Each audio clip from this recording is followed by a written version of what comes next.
बिस्मिल्लाहिर्रहमानिर्रहीम अस्सलामुअलैकुम दोस्तों ये वीडियो उन कैंडिडेट्स के लिए बहुत ही ज़्यादा इंपॉर्टेंट है जिन कैंडिडेट्स ने ओवरऑल पाकिस्तान एयरफोर्स में जनरल ड्यूटी पायलट यानी GD pilot, air defence, logistics and SD या एई में अप्लाई किया हुआ है। दोस्तों इस वीडियो में सिलेबस और पैटर्न के एन मुताबिक वो एमसीक्यूज़ डिस्कस करूंगा जिस तरह के एमसीक्यूज़ आप लोगों के टेस्टों में आने हैं। तो नए आने वाले दोस्तों से रिक्वेस्ट है कि वो हमारे चैनल को सब्सक्राइब कर दें ताकि इस तरह की मालूमाती वीडियो जॉब के रिलेटेड आप लोगों तक बर वक्त पहुँच सके। तो दोस्तों आप लोगों को इनका सिलेबस बताता चलूँ कि इनका जो सिलेबस है दोस्तों इनमें इंटेलिजेंस के वर्बल और नॉन वर्बल एमसीक्यूज़, इसके अलावा फिजिक्स और इंग्लिश के एमसीक्यूज़ आते हैं और बिल्कुल वैसे ही एमसीक्यूज़ इस वीडियो में डिस्कस करने लगा हूं।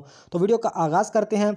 तो जो सबसे पहला एमसीक्यूज़ है वो है what will comes next in the following series. दोस्तों आप लोगों के टेस्ट में सीरीज़ के सवाल लाजमी आते हैं, तो इसका जो कंसेप्ट है वो समझ के जाना। तो इस सवाल को हल करते हैं। 425/16 से जो आगे बना है वो बना है 61/524। आगे जो है 345/61 है, इससे आगे कौन सा आएगा जवाब वो हमें बताना है। तो दोस्तों इस सवाल को कैसे हल करेंगे, सबसे पहले ये चेक करते हैं कि ये जो पहली रकम है इसे दूसरी रकम कैसे बनी है। तो दोस्तों इसमें उन्होंने ये ट्रिक यूज़ किया है। ये जो 425/16 है इसको आगे जाके उन्होंने उल्टा कर दिया, यानी जो 16 ऊपर जाके 61 बन गया और जो 425 है नीचे आके 524 बन गया। लेकिन वो कैसे बना है, वो इस तरह बना है कि दोस्तों सबसे पहले तो हम ये करेंगे कि 16/425 इस तरह हुआ। उसके बाद उन्होंने ये किया, जो एक की जगह है तो दोस्तों वो 6 आ गया और जो 6 की जगह 1 आ गया, यानी इस तरह 61 बन गया। आगे जो 425 ओवर 425 को हम उल्टा करेंगे तो क्या आएगा, 5 आएगा पहले, उसके बाद 2 आएगा, उसके बाद 4 आएगा। इसी तरह मतलब है उन्होंने 61/524 कर दिया। मतलब है कि नीचे वाली रकम ऊपर जाके उलट होके 16 से 61 बन गया, 425 को उल्टा किया तो 524 बन गया। इसी तरह इस सवाल को अगर हल करें तो ये 345/61 है। आगे जाके क्या होगा, 61 का क्या बन जाएगा, 16 बन जाएगा और जो 345 है इसका क्या बनेगा, सबसे पहले आएगा 5, 5 के आएगा 4, फिर आएगा 3, तो 16/543 हमारा जवाब आ जाएगा। उम्मीद है कि इस सवाल की अगर आप लोगों को समझ आ गई होगी, अगर ना आई हो तो आप मुझे कमेंट में लाजमी बताइएगा। नेक्स्ट दोस्तों सवाल है mountain is too high than train is too. मतलब है कि वो कह रहे हैं कि आप लोगों को फुल सिंपल अल्फाज में समझाने की कोशिश करूँगा। माउंटेन इज़ टू हाई, जो माउंटेन है, जो पहाड़ होते हैं दोस्तों वो ऊंचे होते हैं, हाई होते हैं। लेकिन जो ट्रेन इज़ टू मतलब है जो ट्रेन का तल्लक है वो किससे है, ट्रेन टाल है, समाल है, छोटी है, स्पीड तेज़ है या लेंथ इसका आएगा। तो दोस्तों इसका जो सही जवाब आएगा वो लेंथ आएगा, क्योंकि लंबाई मतलब एक ट्रेन की ज़्यादा होती है। जिस तरह पहाड़ की मतलब है कि पहाड़ हाई ऊंचे होते हैं, इसी तरह जो ट्रेन होती है वो लंबी होती है। तो लेंथ इसका जवाब आएगा ए, ऑप्शन इज राइट। नेक्स्ट सवाल की तरफ चलते हैं। तो ये सवाल है, इस शक्ल को देखें, एक ट्रायंगल बना हुआ है, सबसे ऊपर लिखा हुआ है 18, लेफ्ट साइड पे 5 लिखा हुआ है और जो राइट साइड पे 10 लिखा हुआ है, बीच में 23 कैसे आया। इसी तरह आगे ही है, तो आगे जो सवाल है जो 12 ऊपर लिखा हुआ है, लेफ्ट साइड पे 22, आगे 40, इसके बीच में कौन सा आएगा वो हमें बताना है। तो दोस्तों इस सवाल को हल करते हैं। सबसे पहले हम इसको हल करेंगे ताकि हमें पता चल जाए कि ये इस तरह के इस सवाल में ट्रिक कौन सी यूज़ की गई है। तो दोस्तों इसमें ट्रिक ये यूज़ हुई है, अगर देखें 5 और 10 और 5 में फ़र्क देखें दोस्तों, 5 का आ रहा है, तो यानी मतलब है कि 10 में से 5 को नफ़ी किया तो कितना जवाब आया, 5 आ गया। 5 को हम 18 में अगर जमा करेंगे तो हमारा जवाब 23 आ जाएगा। इसी तरह दोस्तों अगर देखें 9 और 7 में मतलब एक 9 में से 7 को नफ़ी किया, 2 आ गया, 2 को हम 58 में जमा करेंगे तो 60 आ जाएगा। तो हमें ये पता चल गया कि इसमें ट्रिक कौन सी यूज़ हुई है। तो अभी हम इजीली इस सवाल को आगे जो जवाब है हम निकाल पाएंगे। तो दोस्तों देखो 40 में से 22 को अगर नफ़ी करें तो कितना जवाब आता है दोस्तों, 18 जवाब आता है। तो 18 में से इस 12 को हम जमा कर देंगे तो कितना आएगा, 30 आएगा। लिहाजा 30 हमारा राइट आंसर हो जाएगा। तो 30 हमें ऑप्शन में से बी ऑप्शन पे मिल रहा है, तो बी इज़ राइट ऑप्शन। तो 30 हमारा राइट आंसर है। नेक्स्ट सवाल है दोस्तों व्हाट इज़ मिसिंग लेटर। मतलब है कि इस सवाल को कैसे हल करेंगे, आप लोगों को थोड़ा सा जूम करके डिटेल से समझाता हूँ। जैसा कि 8 जमा 3 नफ़ी 4, आगे उसका जी आ गया। वो जी कैसे आया वो अभी आप लोगों को बताता हूँ। 8 में से अगर 3 को जमा किया कितना बन गया, 11 बन गया। 11 में से 4 को नफ़ी करेंगे 7 बनेगा। तो अगर देखा जाए तो ए बी सी को अगर 7 तक गिना जाए, A B C D E F G, मतलब है कि 7 जो 7वें लफ्ज़ पे जी आता है, तो इसी तरह जी आया। अब हमें जो नीचे है जो हमें बताना है जवाब इसका, वो हम इजीली बता पाएंगे। तो दोस्तों 13 में से 1 को जमा किया तो 14 बन गया। 14 में से 10 को नफ़ी किया तो कितना बन गया, 4 बन गया। 14 में से 10 को नफ़ी करेंगे 4 रह जाएगा। तो 4 नंबर पे क्या आ रहा है, A B C D. 4 number पे डी आ रहा है तो डी हमारा राइट आंसर हो जाएगा। सी इज़ राइट ऑप्शन, ये हमारा राइट आंसर है। नेक्स्ट सवाल की तरफ चलते हैं। Akmal and Jamal are brothers, मतलब है कि जो अकमल और जमाल आपस में भाई हैं। Anjam and Ajmal are their sons, मतलब है कि जो अंजम और अजमल जो है वो अकमल और जमाल के बेटे हैं। What is the relationship between Anjum and Ajmal, मतलब है कि जो अंजम और अजमल का आपस में रिश्ता क्या है वो हमें बताना है। कज़न का है, नेफ्यू का है, सिस्टर्स का या अंकल का है। तो दोस्तों इनका जो रिश्ता होगा वो कज़न का होगा, क्योंकि जो अकमल और जो जमाल हैं वो आपस में भाई हैं, तो इनके जो बेटे हैं वो आपस में कज़न लगेंगे। तो लिहाजा A is right option, cousin इसका राइट आंसर होगा। नेक्स्ट चलते हैं सवाल की तरफ। What is differ from the rest, मतलब है कि डिफरेंट बताना है कि ए सी डिफरेंट है, डी जी डिफरेंट है, या एच के डिफरेंट है, या एल ओ डिफरेंट है, मतलब है कि मुख्तलिफ बताना, एक इनमें से मुख्तलिफ है। तो दोस्तों वो हम कैसे डिफाइन करेंगे, कैसे हम इसे चेक करेंगे कि इसमें डिफरेंट कैसे क्या है। तो दोस्तों अगर ए सी को लिया जाए तो ए बी सी, मतलब है इसमें बी का डिफरेंस आ रहा है। बाकी देखा जाए A B C D E F, D D E F, दो का फ़र्क है। आगे एच के दरमियान भी दो का फ़र्क ही है, एल ओ के दरमियान भी दो का फ़र्क है। लिहाजा ए इज़ राइट ऑप्शन हमारा हो जाएगा। तो इस सवाल को अगर आप लोगों की इस सवाल की समझ ना आई हो तो लाजमी मुझसे कमेंट बॉक्स में रब्ता कीजिएगा। नेक्स्ट सवाल की तरफ चलते हैं। What will come next in the following series, तो इस सीरीज़ को हम कैसे हल करेंगे। तो सबसे पहले इसका जो कंसेप्ट है वो समझने की कोशिश करिएगा। 2/4, 2/4 से 4/16 कैसे बना, वो ऐसे बना। 2 को 2 से ज़रब दिया तो नीचे कितना आया, 4 आ गया। अब आगे 4, नीचे जो 4 है वो आगे चला गया। 4 को 4 से अगर ज़रब करेंगे तो 16 बन जाएगा, 16 आगे चला गया। 16 को अगर 16 से ज़रब करेंगे तो 256 आता है। तो ये 256 जो है ये 256 ऊपर चला जाएगा। जो नीचे हम जो कौन सा जवाब आएगा, 256 को 256 से हम ज़रब करेंगे तो हमारा राइट आंसर आ जाएगा। तो दोस्तों जो 256 को 256 से ज़रब करेंगे जो हमारा राइट आंसर आएगा वो आप मुझे कमेंट में बताइएगा। ए है, बी है, सी है या डी है, आप मुझे कमेंट में लाजमी बताइएगा। अगर इस सवाल की कंसेप्ट के आप लोगों को समझ ना आई हो तो फिर भी मुझे कमेंट में लाजमी बताइएगा। नेक्स्ट चलते हैं दोस्तों। नॉन वर्बल यानी शक्लों वाले सवाल भी आप लोगों के टेस्ट में आते हैं। तो ये जो मिसिंग पैटर्न वाला सवाल है ये कैसे हल होगा। दोस्तों ये एक मतलब है कि पैटर्न है, इसमें से थोड़ा सा हिस्सा उन्होंने मतलब है कि इसमें ख़त्म किया हुआ है। वो नीचे मतलब है कि बॉक्स एक ऐसा बॉक्स है जो जिस बॉक्स को हम उसमें रखेंगे तो बिल्कुल सेम पैटर्न इस शक्ल का बन जाएगा। तो वो कैसे बनेगा वो भी हमें आप लोगों को मैं बताता हूँ। तो अगर दोस्तों इस शक्ल को देखा जाए, सी वाली शक्ल को अगर इस शक्ल को इसमें रखा जाए तो ये बिल्कुल फिट नहीं होगी, क्योंकि ये जो लेफ़्ट साइड पे जो इसके ये डार्ट हैं ये मतलब है कि खाली आ रहे हैं, लेकिन इधर देखें तो ये जो लाइन है ये भरी हुई है, लिहाजा ये हमारा नहीं हो सकता। अब डी की बात करें, डी भी नहीं हो सकता क्योंकि लेफ़्ट साइड पे जो हमें भरे हुए खाने चाहिए। तो बी की बात करें, बी मतलब है कि ये जो लेफ़्ट साइड पे डार्ट हैं ये थोड़ी आ रही हैं, लेकिन यहाँ पे जो मतलब है कि गायब हैं वो ज़्यादा गायब हैं, इसलिए हमें ज़्यादा वाला चाहिए। तो लिहाजा जो इसमें ए ऑप्शन है वो बिल्कुल राइट है। अगर ए ऑप्शन वाले बॉक्स को इधर रखा जाए तो बिल्कुल सेम फिट बनेगा। तो A is right option. Next चलते हैं सवाल की तरफ। ये इस तरह के सवाल आते हैं कि ये पहली शक्ल से दूसरी बन रही है, अगली इस शक्ल से कौन सी शक्ल अगली बनेगी, नीचे ये ऑप्शन है इसमें से हमें बताना होता है। तो दोस्तों अगर इस शक्ल को देखें, इससे ये शक्ल कैसे बनी, तो ये बहुत ही सिंपल है। उन्होंने क्या किया, ये जो ऊपर वाला हिस्सा है ये वाला हिस्सा ये ऊपर ये आगे करके उन्होंने रख दिया, इसलिए उन्होंने ये शक्ल बना ली। तो अब इसकी शक्ल आगे कौन सी बनेगी, तो बिल्कुल सेम जो पहले हुआ है, ऊपर वाला हिस्सा उठा के आगे रख देंगे तो ऊपर वाला हिस्सा इस तरह मतलब कि रखेंगे तो ये हमारा जो जवाब आएगा। तो ये कहाँ पे आ रहा है दोस्तों, ये हमें मिल रहा है 4 नंबर पे, लिहाजा ये हमारा राइट आंसर हो जाएगा। नेक्स्ट चलते हैं सवाल की तरफ। ये इस शक्ल से अगली शक्ल बनी है, इस शक्ल से अगली शक्ल कौन सी बनेगी, नीचे जवाब में से हमें बताना होता है। तो इस सवाल को हम कैसे हल करेंगे, इस शक्ल को देखें दोस्तों, 2 सर्कल हैं और बीच में ट्राइंगल है। आगे क्या हुआ, एक ट्राइंगल सिर्फ बन गया। अगले इस शक्ल को देखें तो इससे अगली शक्ल कौन सी बनेगी, तो दोस्तों इसमें भी यही होगा, 2 बॉक्स हैं, बीच में सर्कल रखा हुआ है। तो हम क्या करेंगे, हम सर्कल को बाहर अकेला इस तरह रख देंगे तो ये हमारा जवाब होगा। तो 4 नंबर पे हमारा जवाब है। दोस्तों थोड़ा सा इसमें समझने की ज़रूरत होती है, बहुत ही आसान ये सवाल होते हैं इंटेलिजेंस के। तो नेक्स्ट चलते हैं सवाल की तरफ दोस्तों। इस पहली शक्ल से दूसरी शक्ल बन रही है, यानी पहली शक्ल इज़ टू अगली शक्ल बनी। आगे जो इस शक्ल से अगली शक्ल कौन सी बनेगी वो नीचे ऑप्शन में से हमें बताना है। तो इस सवाल को दोस्तों देखो, बाकी शक्लें बिल्कुल सेम है, बाकी सब की सेम है, लेकिन इसमें जो डायरेक्शन चेंज हो रही है वो डायरेक्शन हमें चेक करनी होगी।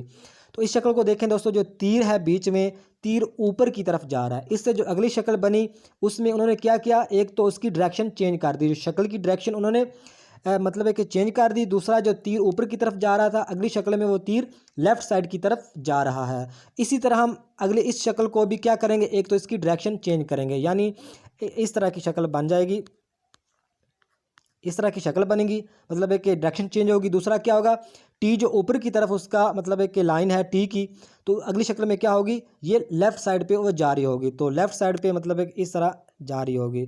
तो ये हमारा जवाब कहाँ पे हमें मिल रहा है, ये वाला। तो ये हमें मिल रहा है मतलब है कि ये इस ऑप्शन में। तो ये हमारा राइट आंसर हो जाएगा, 2 नंबर इज़ राइट ऑप्शन। तो नेक्स्ट चलते हैं दोस्तों सवाल की तरफ। ये पहली शक्ल से दूसरी बन रही है, तीसरी से चौथी कौन सी बनेगी, तो ये भी हम हल करते हैं। पहली शक्ल को देखें, इससे दूसरी कैसे बनी। ऊपर एक बॉक्स है बड़ा सा, ऊपर एक छोटा सा बॉक्स उन्होंने और रखा हुआ है। आगे क्या हुआ, छोटे से बॉक्स को उन्होंने ख़त्म कर दिया, आगे एक सिंपल बॉक्स बन गया। इसी तरह अगर इस शक्ल को देखें, इससे अगली शक्ल कौन सी बनेगी, ऊपर वाला जो हिस्सा है वो ख़त्म कर देंगे, सिर्फ सर्कल ही बच जाएगा। तो सर्कल बच जाएगा, वो ये हमारा राइट आंसर हो जाएगा, 2 नंबर वाला। नेक्स्ट चलते हैं दोस्तों, ये मतलब है कि 4 बॉक्स हैं, इनमें से आगे ऑप्शन में से हमें बताना है कि ये जो जहाँ पे सवालिया निशान लगा हुआ है इसमें कौन सा बॉक्स रखा जाए, बिल्कुल सेम मतलब है कि शक्ल होगी।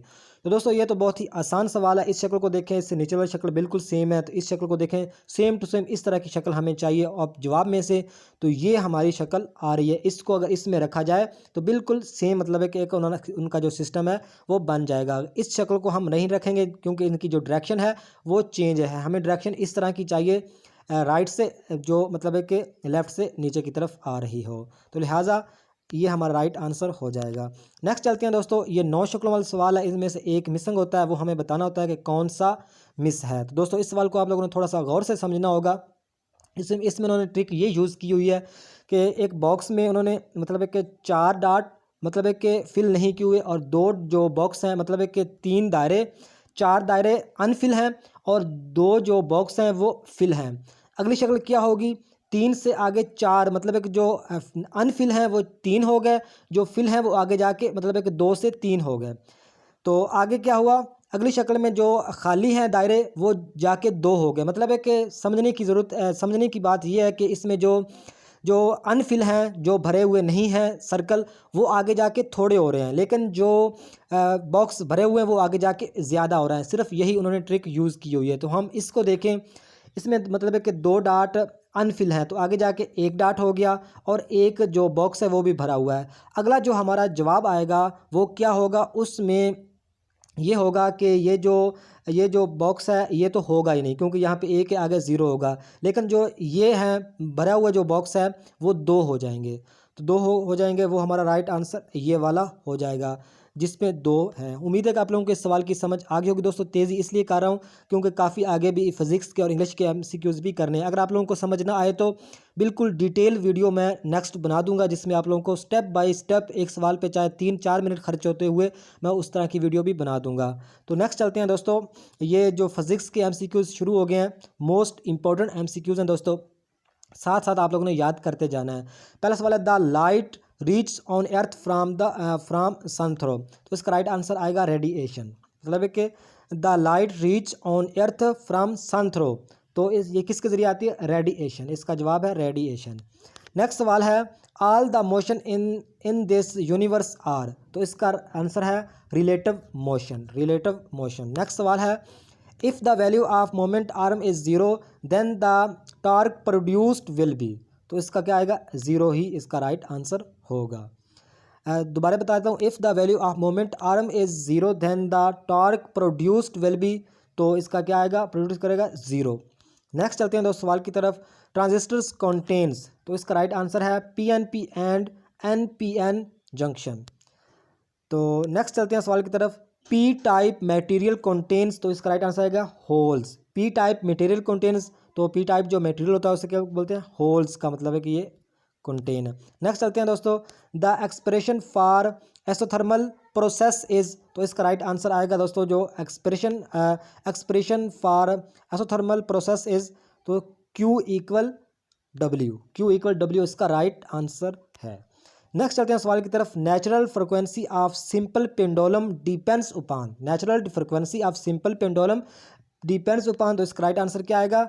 Square root of its length, square roots of its length इसका राइट आंसर है। नेक्स्ट सवाल की तरफ चलते हैं। The example of mechanical waves is, जो एग्जाम्पल है मैकेनिकल वेव्स की वो है water and air waves. Next चलते हैं सवाल की तरफ। Working cycle of A typical petrol engine consist of, तो दोस्तों ये जो करता है जो कंसिस्ट करता है दोस्तों, कंसिस्ट वो करता है 4 स्ट्रोक्स, इसका राइट आंसर है। नेक्स्ट चलते हैं सवाल की तरफ। Heat is the form of, जो हीट है फॉर्म उसके क्या, energy, heat is form of energy का ये फॉर्म है। नेक्स्ट चलते हैं दोस्तों। The frequency of waves produced in microwaves oven is, तो इसका राइट आंसर है 2450 MHz, यानी 2450 MH। नेक्स्ट चलते हैं सवाल की तरफ। Stars moving towards the earth show, तो इसका राइट आंसर क्या बनेगा दोस्तों? Blue shift. नेक्स्ट चलते हैं सवाल की तरफ। The dimension of angular acceleration is, तो इसका राइट आंसर है T-2। नेक्स्ट चलते हैं सवाल की तरफ। Which law of motion is also called law of inertia, तो दोस्तों ये फर्स्ट लॉ है। नेक्स्ट चलते हैं सवाल की तरफ। 650 मतलब है कि 650 rounded off up to 1 decimal is, तो इसका राइट आंसर है 73.6। नेक्स्ट सवाल है। A light year is a unit for, तो जो एक light year is a unit किसका है? डिस्टेंस का है, डिस्टेंस। नेक्स्ट चलते हैं सवाल की तरफ। Which of the following properties proves that light behaves as waves, तो इसका राइट आंसर है, इसमें क्या आएगा? इंटरफेरेंस आएगा, डिफ्रैक्शन आएगा या रिफ्रैक्शन आएगा, तो दोस्तों इसका जो राइट आंसर है वो है इसमें इंटरफेरेंस भी आएगा, डिफ्रैक्शन और रिफ्रैक्शन, ये तीनों का मतलब है कि ये तीनों इसके जवाब हैं। नेक्स्ट सवाल है दोस्तों। The particle which can not be deflected in a magnetic field is, तो इसका राइट आंसर है दोस्तों न्यूटन। नेक्स्ट सवाल है। Which pair includes A base unit and A derived unit, तो दोस्तों ये सेकंड न्यूटन इसका राइट आंसर है। नेक्स्ट चलते हैं दोस्तों। इंग्लिश के सवाल है। सिनोनियम ऑफ एब्सटेन, तो इसका राइट आंसर है अवॉइड, जो एब्सटेन का जो दोस्तों है सिनोनियम, इसका मतलब है अवॉइड। नेक्स्ट सवाल है। सिनोनियम ड्यूरेबल, तो इसका जो आंसर है दोस्तों वो है लास्टिंग, ड्यूरेबल का जो सिनोनिम है उसका राइट आंसर है लास्टिंग। नेक्स्ट सवाल है। ऑपोजिट वर्ड फॉर डिवाइड, तो इसका राइट आंसर है कंबाइन, डिवाइड का जो ऑपोजिट है वो है कंबाइन। दोस्तों बिल्कुल इसी तरह के ही सवाल आप लोगों के टेस्ट में आने हैं। नेक्स्ट है। He is superior blank me, तो इसमें आएगा he is superior to me. Next सवाल है दोस्तों। He is true blank his friend, तो इसमें टू आएगा, he is true to his friends. Next सवाल है। We have blank in city for 5 year, तो इसमें क्या आएगा? लिव्ड आएगा, we have lived in city for 5 years. Next सवाल है। दे स्लम्बर ऑन विच पाज अक्रॉस अंडरलाइन वर्ड्स मीन, मतलब है कि जो स्लम्बर का मतलब क्या है दोस्तों, तो इसका मतलब होता है स्लीप, स्लम्बर स्लीप। नेक्स्ट सवाल है दोस्तों। The human thoughts make cretin a bit, तो इसका क्या आएगा दोस्तों? Giddy, GIDDY। नेक्स्ट चलते हैं दोस्तों। They blank a novel for 2 hours, तो इसमें आएगा दोस्तों they have been reading a novel for 2 hours, मतलब है कि वो 2 घंटे से नॉवल की जो रीडिंग कर रही है। नेक्स्ट सवाल है। After the rain a wondrous light will fill, मतलब एक विल फिल, तो इसका क्या आएगा? वंडरस का क्या मतलब है? तो वंडरस का मतलब है शाइनिंग, वंडरस इसका राइट आंसर है शाइनिंग। नेक्स्ट सवाल दोस्तों, सवाल खत्म हो चुके हैं दोस्तों, ये थी आज की वीडियो। अगर कोई भी आप लोगों के माइंड में सवाल हो तो लाजमी मुझसे कमेंट बॉक्स में रब्ता करके पूछ लीजिएगा। नेक्स्ट वीडियो तक खुदा हाफिज़।